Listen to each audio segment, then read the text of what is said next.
99% of men who are trying to recover from trauma are going to get it wrong. And it's not their fault that they're getting it wrong. They're getting it wrong because they've got the wrong information. I'm going to talk to you exactly how I wish somebody would have talked to me in order to get the message direct and across through my thick skull. Just a forewarning, this approach isn't for everybody. If I offend you, if this hurts your feelings, my apologies. Please kindly move on to a different channel. This is called the Sublime Awakening because there is a sublime awakening if you have the capacity to sit still and listen. What 99% of us get wrong is that we just don't have it within us to sit still and feel the discomfort that is required for you to break through. Test this out. Next time you are in a space with other people, whether that be an office, an elevator, a car, sit quietly, force yourself not to speak first, and just observe what happens within you. The awkward uncomfortableness that occurs is almost too much for the average person to bear. Test it, get better at it, and build that capacity to sit quietly without saying anything. Now that we've established that, I'm going to do my best to be authentic and as genuine as humanly possible because I want to get something through directly to you who are seeking for answers but can't seem to find them anywhere.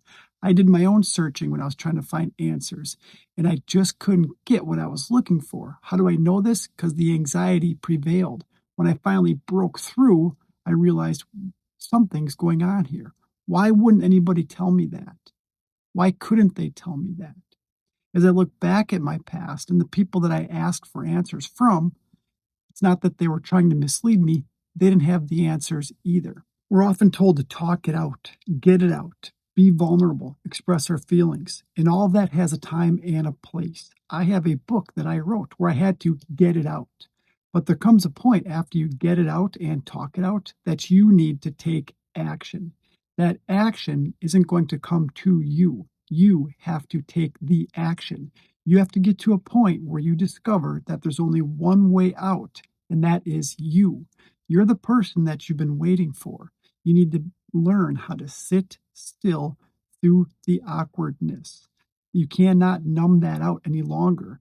You cannot scroll that out any longer. There comes a time where you need somebody to tell you to sit down and be quiet. When you get to that point, then and only then will you start to discover something within you. Trauma numbs us. So if you have anxiety, that is a gift. You need to sit still and listen to that anxiety. Most people don't have it in them. That's probably why I'll lose some followers here. I'm talking to the people that need some tough love. And here it is. You got to sit with it. I'm not saying white knuckle it.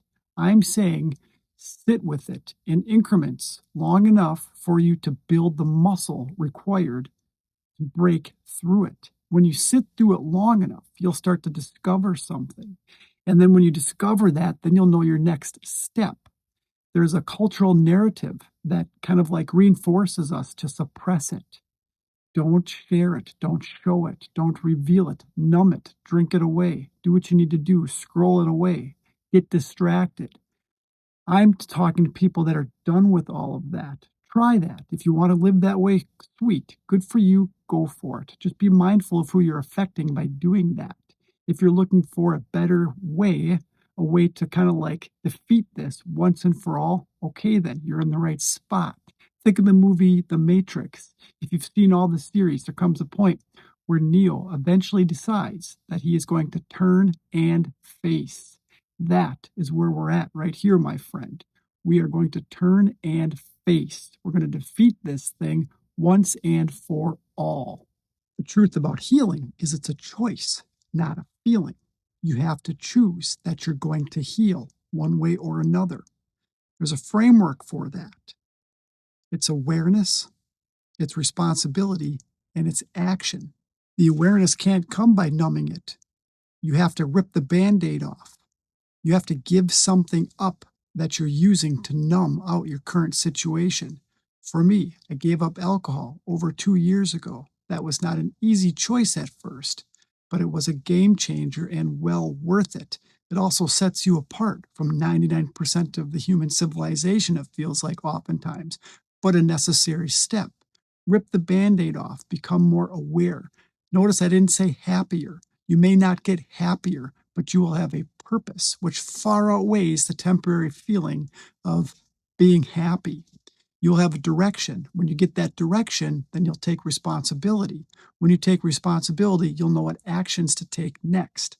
In summary, this isn't for everybody. This is for people that are looking for real answers on how to finally turn and face their own worst enemy. People that are tired of numbing it out, scrolling, spending wasteless energy on resources that just aren't working. Yes, there's a time and a place for talking. I'm not a therapist. I'm not here to diagnose, treat, or cure you. I'm giving you a direct way for you to take action. Your next step is to sit with yourself and experience what it's like to feel uncomfortable. And that is going to be what puts you apart from 99% of people that keep repeating the same negative cycle. That's exactly what I did, is I learned how to sit long enough to experience enough discomfort to break through. Enough for now. Subscribe for more. Check back often.